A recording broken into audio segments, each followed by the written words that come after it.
یہ تو ہمیں قرآن سے پتہ ہے نا کہ یوسف علیہ السلام کو بادشاہت ملنی تھی، لیکن اس ٹائم یوسف کو تو پتہ نہیں تھا کہ میں اس لینڈ کا میں بادشاہ بنوں گا، ایک ٹائم ایسا آئے گا کہ پورا مصر میرے ماتحت ہوگا. تو یوسف علیہ السلام کو تو نہیں پتا تھا نا. اس طرح ہمیں بھی نہیں پتا کہ آنے والے وقت میں ہمارے ساتھ کیا ہونے والا ہے، ہمیں بھی نہیں پتا. تو اسی لیے اپنے پست ترین وقت کو جو آپ کے جس میں آپ سخت شدید ترین مایوسی میں بھی گر جائیں، لیکن اس مایوسی کو یہ والے جو قصے ہیں نا یہ قرآن نے اسی لیے بیان کیے ہیں کہ جب مشکل ترین وقت بھی پڑے نا تو یہ سوچ لو کہ آنے والا وقت جو ہے پھر وہ بہترین ہوگا، کیونکہ ہر مشکل کے بعد آسانی ہے. اب غلاموں کی قطار میں جب آ کے کھڑے ہو گئے ہیں اور سارے غلام لگے میں بولی لگتی تھی غلاموں کی نا، تو اب اور جن کو غلام چاہیے ہوتا تھا وہ آ کے بازار سے خریدتے تھے. تو اس ٹائم جو ہے وہ اب دیکھ رہے ہیں لوگ کہ باقی غلام تو غلاموں کی کیٹیگری میں سے لگتے ہیں، لیکن یہ بچہ غلام نہیں لگتا، اور اتنا حسین و جمیل بچہ ہے، اتنا خوبصورت بچہ ہے. تو اب انہوں نے نا بولی بڑھا دی یوسف کی. یوسف کو اب یہ چاہتے تھے کہ یوسف کو اب ہم زیادہ داموں میں بیچیں، کیونکہ ایک تو معصوم ہے یوسف، خوبصورت ہے. تو انہوں نے بولی بڑھائی. اب بولی لگ رہی تھی یوسف کی، لیکن جو امیر تھا قافلے کا اس کا کام تھا کہ وہ فائنل کرتا کہ کتنے پیسوں میں کتنے داموں میں بیچنا ہے. تو اس نے بولی زیادہ لگائی ہوئی تھی، اس نے کہا نہیں کوئی اور بولی لگائے، کوئی اور لگائے، کوئی اور لگائے. تو وہاں سے کہتے ہیں گزر رہا تھا اس زمانے کا عزیز مصر، کیونکہ اس زمانے میں یہ تھا وہاں پہ قانون کے مطابق کہ ایک بادشاہ ہوتا تھا، مصر کا ایک بادشاہ تھا، اور بادشاہ کے ساتھ پھر اس کا وزیر عزیز ہوتا تھا، یعنی سمجھ جیسے پرائم منسٹر ہو گیا. جس طرح پرائم منسٹر کے پاس پاور ہوتی تھی اور وہ باقاعدہ خزانے کا بھی مالک ہوتا تھا اس ملک کے. تو اس زمانے میں جو عزیز مصر تھا اس کا نام تھا پوتیفر. اب جو پوتیفر تھا اس کو کچھ غلام چاہیے تھے، تو وہ بائی چانس اس ٹائم غلاموں کے بازار میں گیا اپنے سپاہیوں کے ساتھ غلام خریدنے کے لیے، کیونکہ محل میں تو ہمیشہ غلاموں کی ضرورت رہتی تھی، اس کو محل کے لیے کچھ غلام چاہیے تھے. تو وہ جب گیا غلام خریدنے کے لیے غلاموں کے بازار میں، تو اس نے دیکھا کہ ایک غلام بڑا حسین ہے ان میں سے، بڑا ظاہر ہے کہ نظر پڑتی ہے، اگر 100 کا مجموعہ ہو تو 100 میں سے بھی جو حسین ہوگا اس کی طرف آٹومیٹکلی نظر پڑتی ہے.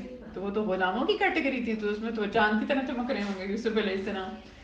تو اس نے جب دیکھا کہ یہ تو بڑا حسین و جمیل قسم کا بچہ ہے، اس نے کہا کہ مجھے یہ، اور بھی غلام اس نے خریدے، اس نے کہا کہ ایک مجھے یہ چاہیے. تو اب جو بولی لگ رہی تھی، تو جو عزیز مصر جو بولی دے سکتا تھا وہ کوئی اور تو دے نہیں سکتا تھا.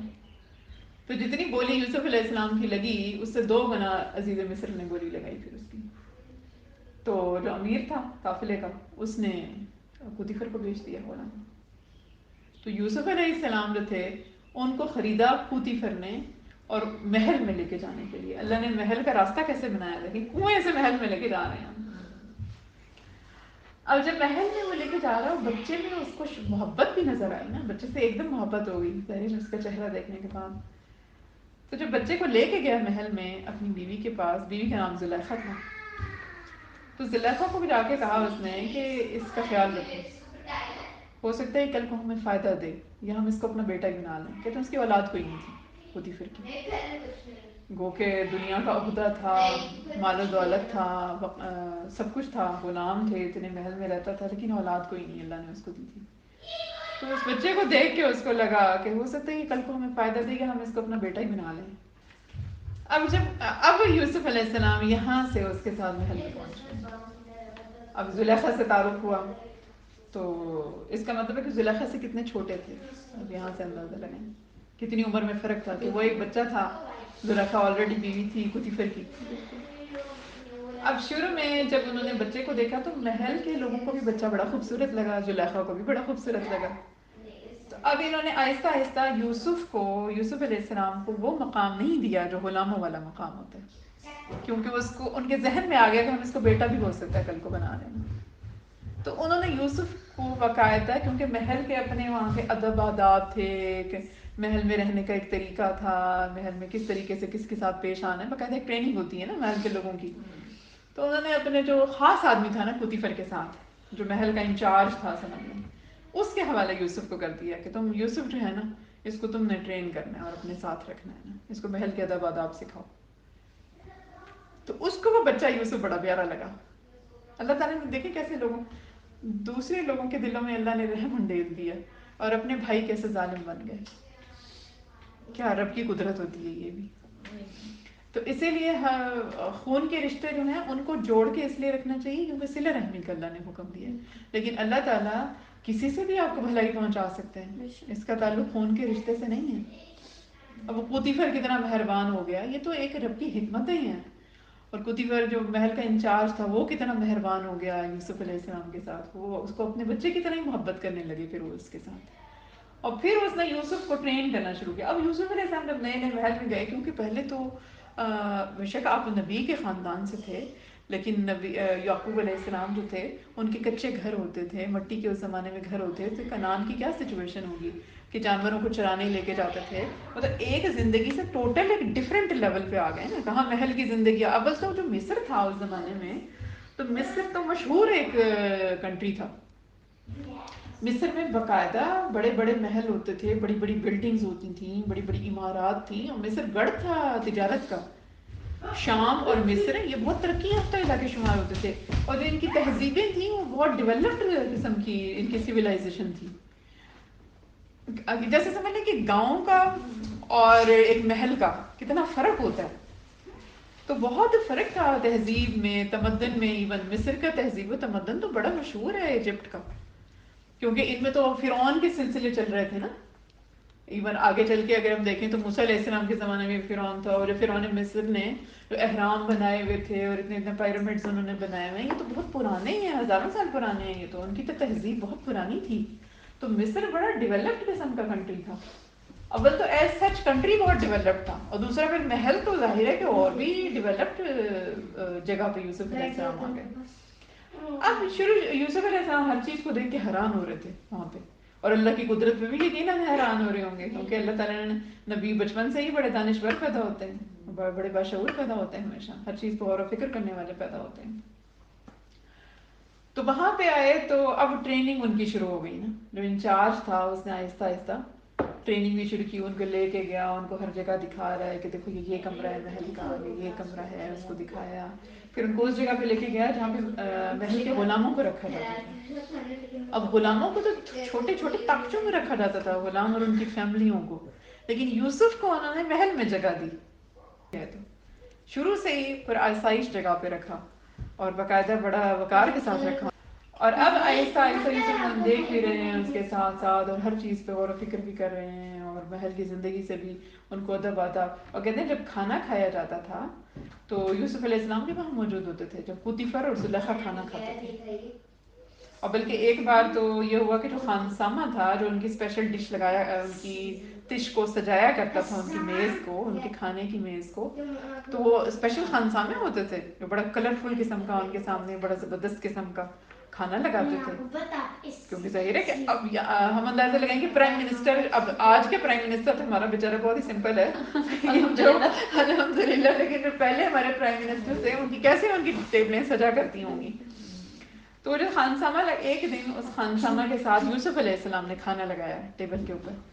تو کہتے ہیں وہ جو پوتیفر نے دیکھا تو اس کو بڑا پسند ہے, اس نے کہا آج کس نے ٹیبل سجائی ہے؟ تو انہوں نے کہا یوسف نے سجائی ہے. تو اس نے خانسامہ کی جگہ پہ یوسف علیہ السلام کی ڈیوٹی لگا دی, اور ظاہر ایک بندہ اور بھی ساتھ تھا جو مین خانسامہ تھا, کہ اب یوسف تمہارے ساتھ مل کے تو ٹیبل سجائی, آج اتنی زبردست ٹیبل سجائی ہے یوسف نے. تو کہتے ہیں آہستہ آہستہ جو یوسف علیہ السلام کی جو معصومیت تھی اور جو ان کا دانشوری تھی, دانش تھی جو ان کے اندر, اس سے محل میں ان کا وقار بڑھتا گیا ہر آئے دن کے ساتھ نا. ہر کسی کو یوسف سے محبت ہونے لگی, ہر کوئی یوسف کو پیار کرتا تھا, ان کو پسند کرتا تھا. پوتیفر تو ویسے ہی پہلے دن سے پسند کر کے ہی لے کے آیا تھا, اور زلیخا بھی بہت پیار کرتی تھی. لیکن تب ظاہر ہے کہ یوسف علیہ السلام بچے تھے, تب زلیخا کے دل میں کوئی برے خیالات نہیں تھے, وہ واقعی ان کو بچہ سمجھ کے ٹریٹ کرتی تھی اور خیال رکھتی تھی یوسف کا. تو ہر بندہ محل میں یوسف کا خیال رکھنے لگا نا. پھر یوسف علیہ السلام بہت رحم دل تھے. کہتے ہیں جب کھانا جو بادشاہ کی ٹیبل پہ لگتا تھا, جب وہ بادشاہ کھانا کھا لیتا تھا, تو جو بھی کھانا بچتا تھا, کیونکہ بادشاہ کی ٹیبل پہ بے تحاشا چیزیں ہوتی ہوں گی, انہوں نے کتنا ہی کھانا ہے, ایک انسان کتنا کھا سکتا ہے, تو جو کھانا بچتا تھا نا تو وہ پھینک دیا جاتا تھا.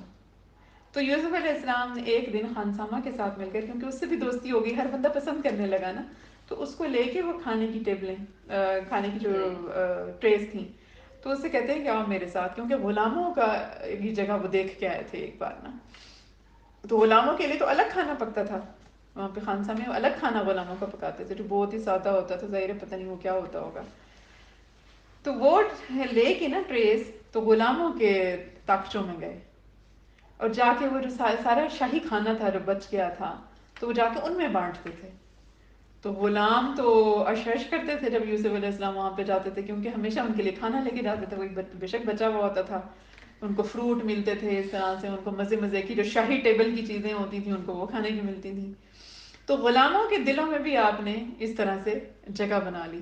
غلام یوسف کو اتنا پسند کرتے تھے، یعنی ہر بڑا چھوٹا جو تھا نا وہ آہستہ آہستہ یوسف علیہ السلام کی رحم دلی سے، ان کی معصومیت سے، ان کی اچھی اطوار سے، ادب آداب سے ہر بندے کا انہوں نے دل موہ لیا. اب محل میں جگہ بن گئی ان کی یوسف علیہ السلام، اور ساتھ ساتھ ان کی ٹریننگ. اب آہستہ آہستہ پوتیفر نے کہا کہ یوسف کو، کیونکہ اس زمانے کے جو ہتھیار تھے وہ تو تلواریں تھیں نا، تلوار بازی تھی، نیزہ بازی تھی اور گھوڑ سواری تھی. تو وہ یوسف علیہ السلام کو اب وہ ٹریننگ بھی شروع ہو گئی آہستہ آہستہ. انہوں نے یوسف کو حوالے کر دیا کہ یہ تلوار بازی سیکھے گا، تلوار زنی. تو اب یہ والے بھی ان کو چیزیں سکھانی شروع کر دی، یعنی پوری ٹریننگ دی جا رہی ہے. اللہ کی حکمت دیکھیں، اللہ تعالیٰ نے پورا یوسف علیہ السلام کی تربیت کی آنے والے وقت کے لیے، کیونکہ اللہ تعالیٰ نے صرف ان کو نبوت ہی نہیں دینی تھی، حکومت بھی دینی تھی، حکومت بھی ان کے حوالے کرنی تھی. لیکن داؤد علیہ السلام کو جب اللہ نے حکومت دی تو ٹریننگ کے بغیر کی. انہوں نے داؤد علیہ السلام نے جالوت کا جا کے سر اتارا اور ان کو حکومت مل گئی نا. سلیمان علیہ السلام کہ داؤد علیہ السلام کیونکہ خود بادشاہ تھے تو سلیمان علیہ السلام کو آٹومیٹیکلی اللہ نے بادشاہت دی، اور بلکہ ایسی بادشاہت دی جو آنے والے وقت تک کسی کو پھر ملی ہی نہیں ایسی بادشاہت. لیکن یوسف علیہ السلام کو اللہ تعالیٰ نے کہاں سے اٹھا کے اور کن ادوار سے گزار کے حکومت عطا کی، باقاعدہ پورا تیار کیا اس وقت کے لیے جس وقت میں اللہ نے ان سے کام لینا تھا. کیونکہ مصر میں اس ٹائم جو تھا وہ اسلام نہیں تھا، مصر کافر ملک تھا. ایک مصر کے اندر جو تھی وہ بت پرستی تھی، لوگ بتوں کی پوجا کرتے تھے، ہر کسی کے وہی اتنے بڑے بڑے بت انہوں نے رکھے ہوئے ہوتے تھے، ان کے بت خانے ہوتے تھے جہاں پہ ان کے جو تھے وہ بتوں کے بت خانے کے جو سربراہ ہوتے تھے تو وہی مانے جاتے تھے، جیسے ہمارے مسجدوں کے مولوی یا امام ہوتے ہیں تو وہی ان کے بڑے تھے. ہر گھر میں بھی لوگوں نے چھوٹے چھوٹے بت رکھے ہوتے تھے. زلیخا نے بھی کہتے ہیں اپنے کمرے میں بت رکھا ہوتا تھا جس کی وہ عبادت کرتی تھی. لیکن جو پوتیفر تھا اس کے دل میں ہمیشہ بتوں کے خلاف نفرت تھی. تو دیکھیں اللہ تعالیٰ کبھی بھی ہدایت کا ذریعہ، کسی اچھے کام کا ذریعہ اس انسان کو نہیں بناتے جس کے اندر اچھائی نہ ہو. پوتیفر کے تھرو یوسف علیہ السلام کو محل میں راستہ دیا نا اللہ نے. تو پوتیفر کہتے ہیں بہت رحم دل انسان تھا، اور پوتیفر کے دل میں بتوں کے خلاف انتہائی نفرت تھی. اس کی وجہ یہ تھی کہ جو ان کے بت خانوں کے سرپرست تھے نا وہ بہت ظالم تھے. اصل میں انہوں نے بہت ایک طرح کی، جیسے اب دیکھیں تو گرجا گھر جو ہیں بڑے اسٹرانگ ہیں یہاں کے، چرچ بڑے اسٹرانگ ہیں. حالانکہ ہمارے ملک میں مسجدیں اتنی اسٹرانگ نہیں ہیں، لیکن ہمارے جو مسجدوں کے جو امام ہیں وہ بہت اسٹرانگ ہیں. اگر وہ مذہب کے نام پہ کوئی ایک بھی حکم دے دیں تو لوگ مرنے جینے کو تیار ہو جاتے ہیں. تو جو مذہب ہے، جو ریلیجن ہے، وہ ہمیشہ بہت سینسٹیو ٹاپک ہے. اور جن لوگوں کا جو عقیدہ ہوتا ہے نا، عقیدے کے پیچھے لوگ اندھا دھند جاتے ہیں. تو ایک تو وہ جو بت خانے تھے وہ اس وجہ سے اسٹرانگ تھے کہ لوگوں کے عقیدے تھے ان کے ساتھ جڑے ہوئے، تو وہ جیسے ہی اپنی مدد کے لیے بلاتے تھے تو لوگ مارنے کو تیار ہو جاتے تھے. پھر وہ بت خانے اتنے اسٹرانگ تھے کہ انہوں نے اپنی فوج بنائی ہوئی تھی، تو ملک کے بادشاہ کے ساتھ بھی ٹکر لینے سے گریز نہیں کرتے تھے، وہ اپنی من مانی کرتے تھے ملک کے اندر. اور ظالم تھے، ظلم کرتے تھے. یعنی ایک تو ہوتا ہے نا کہ بت خانے کے لوگ بس بت خانے تک ہی محدود رہیں، جو آ جائے بت خانے میں کوئی دے دے ان کو پیسے دے دے، وہ ایک الگ چیز ہے. لیکن اصل میں ان کا راج تھا مصر کی ملک کے اوپر. وہ جہاں چاہتے تھے اپنے گھوڑے دوڑا کے، تو کسی کی ریڑیاں گر رہی ہیں، لوگ گر رہے ہیں، وہ یوں ظلم کرتے تھے. وہ شہر کے اندر جب چاہتے تھے کسی کو مروا ڈالتے تھے. وہ تو اصل میں حکومت تو ایک بادشاہ کی تھی، لیکن راج جو تھا وہ ان لوگوں کا چل رہا تھا. اور اب کیونکہ پوتیفر جو تھا وہ عزیز مصر تھا، یعنی ایک طرح کا پرائم منسٹر تھا، خزانے کا بھی مالک تھا، تو اس کو اس وجہ سے ان کے ظلم کی وجہ سے ان کے ساتھ ویسی خاص خار تھی ان بت خانوں سے جو وہاں پہ کھلے ہوئے تھے نا. تو ان کی وجہ سے وہ بتوں سے بھی پھر نفرت کرتا تھا کہ ان کو ماننے والے اتنے ظالم ہیں تو یہ کہاں سے اچھے ہو گئے. وہ اس دین پہ یقین ہی نہیں کرتا تھا کہتے ہیں. تو اسے بت پرست نہیں اس کو شمار کرتے قطیفر کو. اب جب قطیفر کا اسی لیے اب کیونکہ اس کے دل میں اچھائی تھی نا تو اللہ نے بھی اس کو اچھے کام کے لیے ایک ذریعہ بنایا.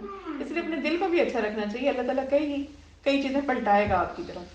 جب نیتیں نیک رکھیں گے نا انسان تو اللہ تعالیٰ کئی چیزوں کو پلٹا کے آپ کو وسیلہ بنا دے گا بہت ساری اچھائیوں کا. کیونکہ جو وسیلہ بھی اللہ ہر کسی کو نہیں بناتا. وسیلے بھی چنے ہوئے ہوتے ہیں جن کو اللہ تعالیٰ وسیلے بنایا کرتے ہیں.